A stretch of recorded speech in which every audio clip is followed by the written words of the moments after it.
ధూమపానం, మద్యపానం ఆరోగ్యానికి హానికరం.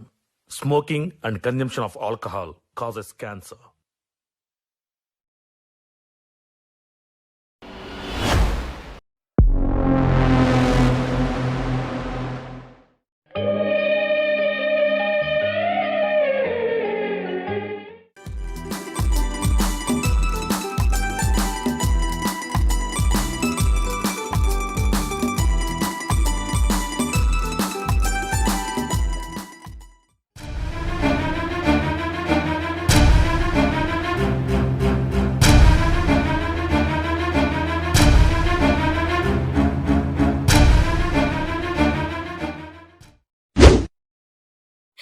ఏంద్ర సీనా గంత మాట అంటివి? నేను చచ్చినా రానన్న పడితివి.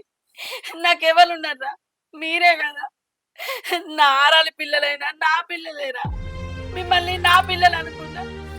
అది ప్రేమించి లగ్గం చేసుకుంటా నీతో చెప్తే నువ్వు ఒప్పుకోకపోతివి. ప్రేమించిన పిల్లగాన్ని లగ్గం చేసుకొని అది ఇంట్లోకి వెళ్ళి వాయే. పోయినంత మాత్రాన అది మన పిల్ల కాకుండా పోతుందారా? ఈ ఇంటి మనిషి కాదారా? నా బిడ్డ మీద నాకు ప్రేమ ఉండదారా? నాకు మీరు తప్ప ఇంకెవరు ఉన్నారా సీనా? ఎందుకు అట్లా మాట్లాడుతాను? ఇక దాని మీద కోపం పోదారా నీకు? అది పుట్టడు కట్టలల్లా పుట్టడు బాధలల్లో ఉన్నదిరా. లేని కష్టాలు అనుభవించుతాందిరా. అది నలుగుట్ల నవ్వుల పాలు చేసింది మన ఇంటి మనిషే కాదే పెద్దమ్మ. నేను కావాలంటే దాని ఇంటికి తీసుకొచ్చుకోకు. అదే కావాలంటే నా ముఖం చూడకు. దాయా మౌనిక.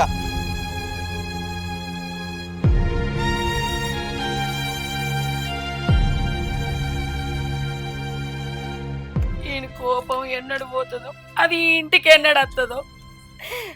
ఏంది దేవుడా ఇన్ని చిక్కులు పెట్టబడుతుంది.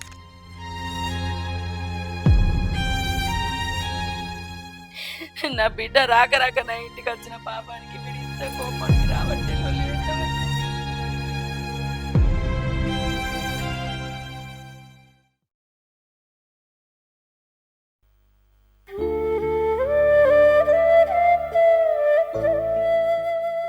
అజయ్ పోయొచ్చిందా? సరే నేను మళ్ళీ చేస్తా. ఎవరు శివ ఫోన్లా? అజయ్ గాడే హాస్పిటల్లో అయినా అని అడిగి. మందులు వేసుకోవా?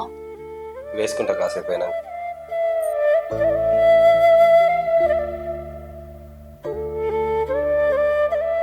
ప్రియా, ఆయన వాళ్ళందరినీ వదిలిపెట్టి నన్ను ప్రేమించి పెళ్లి చేసుకున్నావు. నా వల్ల ఇన్ని బాధలు ఇన్ని కష్టాలు అనుభవిస్తావని నీ కళ్ళ కూడా ఊహించుకోలేదు ప్రియా. నన్ను క్షమించు ప్రియా. అయ్యో శివ, గంత మాటలు ఎందుకు మాట్లాడతాను? నువ్వేందో నాకు తెలియదా? నువ్వు మనుషులను నమ్మినావు, వాళ్ళు నిన్ను మోసం చేశారు. వాళ్ళు నిన్ను మోసం చేశారని అది ఆలోచించి నీ ఆరోగ్యం మొత్తం ఖరాబ్ చేసుకున్నావు. దీంట్లో నీ తప్పేముంది చెప్పు? నువ్వు ఏది కావాలని చేయలేదు శివ. మనుషులను నమ్మినావు, అదే శాపం అయింది.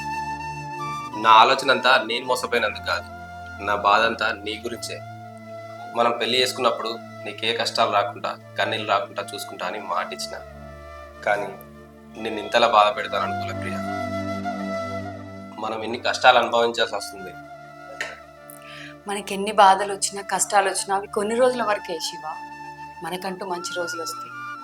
నీకోసం ఎన్ని కష్టాలైనా అనుభవిస్తాం. నీ ఆరోగ్యం మంచిగా అవడమే నేను కోరుకుంటాను. నువ్వు ఎక్కువ ఏం ఆలోచించకు, నాకేం కష్టాలు లేవు. సరేనా? నవ్వు. సరే, పోయి టాబ్లెట్స్ తీసుకొస్తా. సరేనా?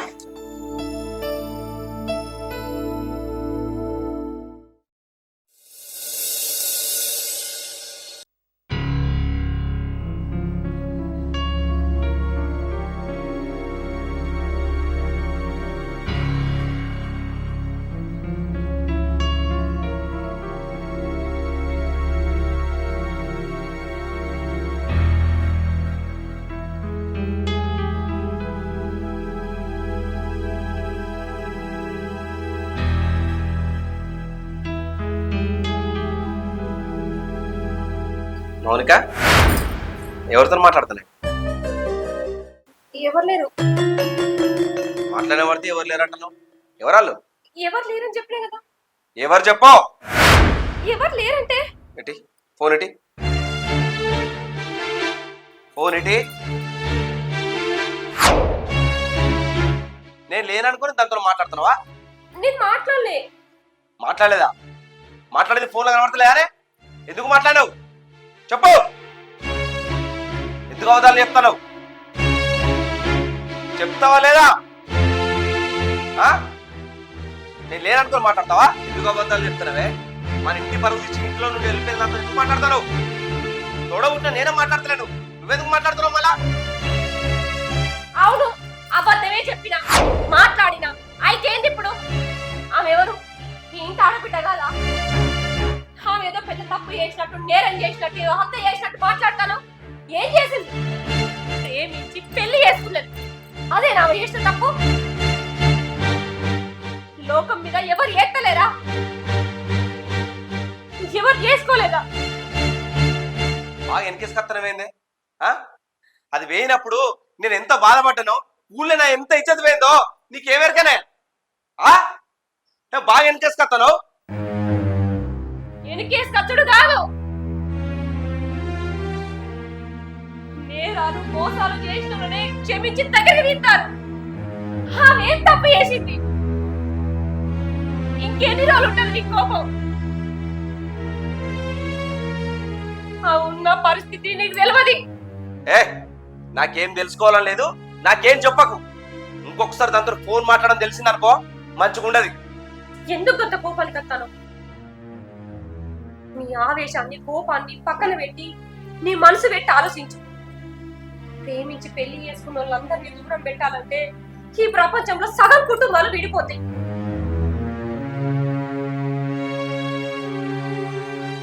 ఇష్టపడి పెళ్లి చేసుకోవడం నీ దృష్టిలో తప్పే అయితే మరి నువ్వు చేసింది ఏంటిది? నేనేం చేసిందే? నీ ప్రాణ స్నేహితుడు సురేష్ వాళ్ళ చెల్లె ఎవరినో ఇష్టపడిందని చెప్తే దగ్గరుండి మరి ప్రేమ పెళ్లి చేసినావు. అది తప్పనిపించలేదా మరి నీకు? అరే సురేష్ గారు ఒప్పుకోకపోతే వాళ్ళ చెల్లె సూసైడ్ చేసుకుందే, చావు చివరి అంచులాగా పోయింది. అందుకే నాతో మాట్లాడి వాళ్ళ పెళ్లి చేసిన. అలా తప్పేముందే? ఆ పిల్ల విషయంలో తప్పనిపియని మీకు మీ చెల్లె చేసిన దానిలో తప్పెందుకు కనబడుతుంది? అంటే ఆ పిల్ల చేసినట్టు మీ చెల్లె కూడా నేను సూసైడ్ చేసుకుంటా అని అనుకునేది ఉంటే పాపం ఆ పిచ్చి పిల్లకేం తెలుసు సూసైడ్ చేసుకుంటేనే మా అన్న పెళ్లి చేస్తాడని. నా అన్ననే కదా నా ఇష్టాలను అర్థం చేసుకుంటాడని నీకు చెప్పింది, నువ్వు ఒప్పుకోలే. నువ్వు ఒప్పుకోనందుకే ఆమె బయటకు వెళ్ళి పెళ్లి చేసుకుంది. అది తప్పేం కాదు, నీ దృష్టిలో అది తప్పే కావచ్చు. నాకైతే ఏ రోజు తప్పు అనిపించలే. ఇన్ని రోజులు నీ కోపాన్ని ఆవేశాన్ని అర్థం చేసుకున్నా కాబట్టే ప్రియకు దూరంగా ఉన్నా. ఇప్పుడు ఆమె పడరాని బాధలు పడుతుంది, కష్టాలలో ఉన్నది. అందుకే ఫోన్ మాట్లాడినా. ఫోన్ మాట్లాడినందుకు నన్ను ఏం చెప్తావు చెప్పు? కొడతావా? కొట్టు. ఎల్లగొడతావా? ఎల్లగొట్టు. నేను కూడా ప్రియ దగ్గరికే పోతా. చాలు, నువ్వు కోపాన్ని నటించింది చాలు. ఇన్ని రోజులు నువ్వు పైకి కోపాన్ని చూపించినా లోపల నీ చెల్ల మీద ఉన్న ప్రేమ నీకు సావలే. అది నాకు ఒక్కదానికే తెలుసు. అన్ని సంవత్సరాల తర్వాత ప్రియ మన ఊరికి వచ్చినప్పుడు అన్నా అని పిలిచింది. నువ్వు పైకి కోపంగా ఉన్నా నీ కళ్ళలో ఆ మీద ఉన్న ప్రేమ నాకు కనబడ్డది. నీ మనసు అంటే ఆరోటం నేను చూసిన. ఇంకెందుకు మమ్మల్ని మోసం చేస్తాను? కోపం ఉన్నట్టు ఎందుకు నటిస్తాను? నీ కళ్ళల్లో ఆమె మీద ఉన్న ప్రేమ నాకు కనబడ్డది. నీ మనసు పడ్డ ఆరాటం నేను చూసిన. మమ్మల్ని మోసం చేసింది చాలిగా. ఇప్పటికైనా ఆమె మీద ఉన్న ప్రేమ చూపి. మనం అనుకున్నట్టు ఆమె సంతోషంగా లేదు. ఎవరైనా ఏ వరుసతో పిలిచినా బంధాలను కలుపుకోవచ్చు, కానీ తోడబుట్టిన తోడు రక్త బంధం మాత్రమే పేగు వంచుకుంటే దొరుకుతుంది. మీరు ఒక తల్లి కడుపున పుట్టినారు, ఎందుకు కోపతాపాలు? ఆమె పుట్టెడు కట్టాలలో ఉన్నది. ఒక అన్నగా ఆమెకు తోడుండు. నువ్వు తప్ప ఆమెకి ఎవరున్నారు? నేనున్నా అన్న ధైర్యం ఆమెకి ఇవ్వు.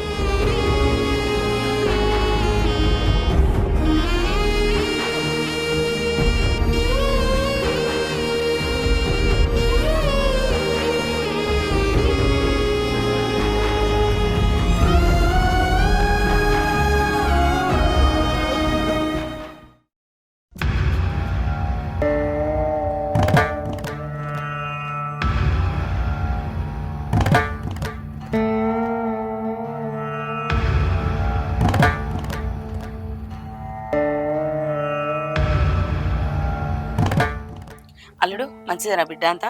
అంతా మంచిది అత్తమ్మ. కూసో. కూర్చుంటా కానీ నువ్వు మంచిగున్నా?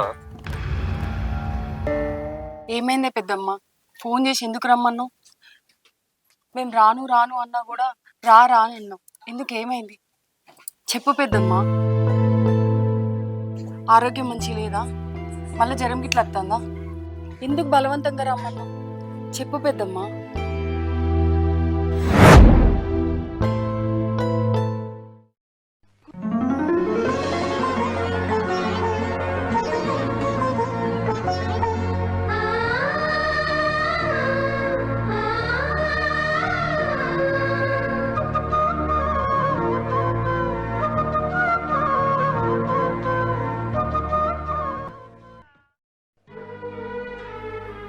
ఏందే బుజ్జి?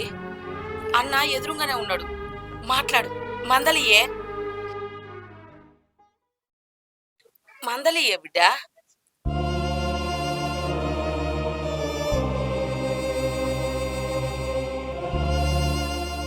నేను ఎన్నేళ్ళకి రాక రాక ఊర్లోకి వచ్చిన అన్నాను మందలిస్తే కనీసం తిరిగి కూడా చూడకుండా వేయండు. ఇప్పుడు నేను ఏ ముఖం పెట్టుకొని మాట్లాడాలి చెప్పు పెద్దమ్మ. నీకు చెప్పన్నాను ఒక ముచ్చట. వచ్చిన కాడ నుంచి వెళ్ళి ఫోన్ ఎందుకు చేసినావు పెద్దమ్మ? నాకు రాబుద్ధి కాకుండా కూడా ఎందుకు రమ్మన్నావు బలవంతంగా అని అడుగుతున్నావు కదనే. నా అంతటా నేను ఫోన్ చేయలేదే. సీన్ గారు ఫోన్ చేయమంటేనే నేను ఫోన్ చేసిన నీకు.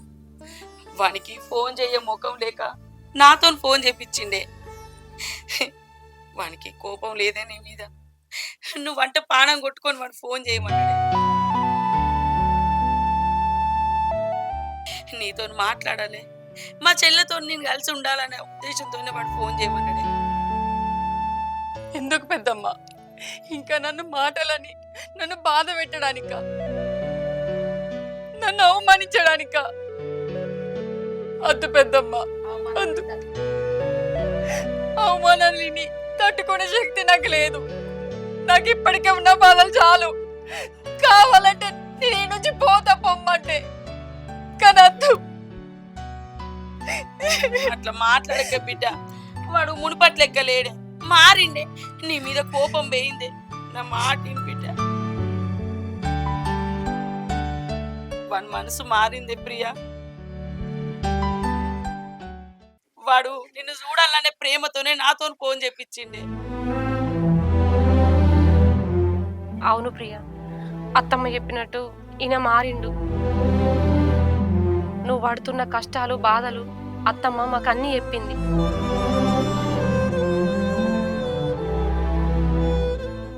సెల్లే, నువ్వు మమ్మల్ని విడిచిపెట్టి పోయినందుకు నీ మీద కోపం ఉండే, అంతేగాని నిన్ను శాశ్వతంగా దూరం ఉంచాలని కాదు. నీ పెళ్ళైనాక నా ఇంటికి వచ్చిన పైసలు అడిగితే కట్నం కోసం అడుగుతున్నావు అనుకున్నా, కానీ బావ ఆరోగ్యం కోసం అనుకోలేదు. నేను అవమానపరిచిన, నా ఇష్టం ఉన్నట్టు మాట్లాడినా. బావ ఆరోగ్య పరిస్థితి తెలిసినాక చాలా బాధ అనిపించింది చెల్లె. నువ్వు వాడే బాధ, నువ్వు వాడే కష్టం నాకు అర్థమైంది చెల్లె. అవన్నీ తెలిసినాక నాలో నేను ఎంత కుమిలిపోయానో అది నాకే తెలుసు. నువ్వు ఇంటికి వచ్చిన పైసలు అడిగితే కట్న పైసలు అసలు చేస్తా అని నా మీద ఛాలెంజ్ చేసినావు అనుకున్నా, కానీ ఇట్లా భావారికం కోసం అనుకోలేదురా చెల్లె. నీకు నేను ఉన్నారా? నీ అన్న ఉన్నాడు. నీకు నీ అన్న ఉన్నాడని బావతో చెప్పురా. చెప్పు చెల్లె, మాట్లాడు చెల్లె నాతో. నువ్వు నా ఇంటికి వచ్చినప్పుడు నిన్ను మాటలన్నా బాధ పెట్టినా అవన్నీ నా తప్పులేరా? నన్ను క్షమించు చెల్లె, నన్ను క్షమించు. అన్నా అంత పెద్ద పెద్ద మాటలు మాట్లాడకే, మాట్లాడకు.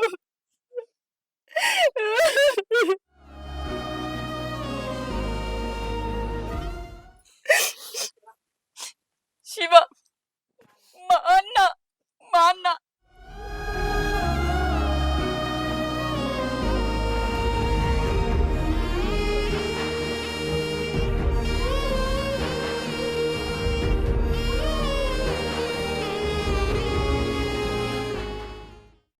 క్షమించు బావ, తప్పైంది. నువ్వేందో నీ మనసు ఏందో నేను ఏ రోజు తెలుసుకోలేకపోయినా. మమ్మల్ని కాదని మా చెల్లెని దూరం చేసినావు కోపం ఉండే నీ మీద.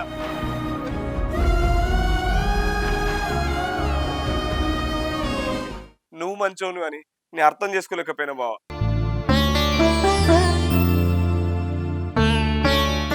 నమ్మిన స్నేహితులు నిన్ను మోసం చేసి నువ్వు బాధలు ఉన్నావని నాకు తెలియదు బావా.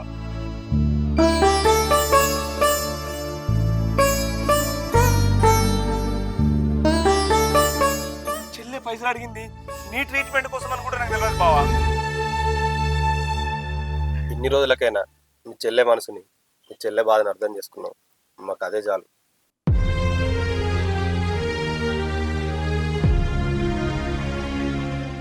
ఆ రోజు నువ్వు డబ్బుల కోసం ఇంటికి వచ్చినప్పుడు శివ ఆరోగ్యం కోసమే అని మాకు ఒక్క మాట చెప్తే మేము అర్థం చేసుకోపోతుమా? వదిన, అన్నున్న కోపంలో నేనేం చెప్పినా అపార్థం చేసుకొని నేను డబ్బుల కోసం దిగజారి నేను అబద్ధం చెప్తున్నా అని అన్న అనుకుంటాడని నేను చెప్పలే వదిన. నాకు భయం వేసింది చెప్పడానికి. బావా, నీ ఆరోగ్య విషయంలో నువ్వేం టెన్షన్ పడదు, నేనున్నా. ఎంత ఖర్చునైనా భరిస్తా. ఈ మాట ఏదో మన ఇంటికి వచ్చినప్పుడే చెప్తే ఇన్ని అపార్థాలు ఉండేటివి కావు కదా. మౌనిక, అయిందేదో అయిపోయింది. అన్న చెల్లెలు ఇద్దరు ఒక్కటైరు. నా కొడుకు నా బిడ్డ ఎప్పటికిక్కనే కలిసి ఉంటే చాలు, ఆ దేవుని దయ వల్ల. బుజ్జి, అల్లుడు పాల రసీన లోపలికి పోదాం. చెల్లెద్దా అల్లుడు పా బిడ్డ.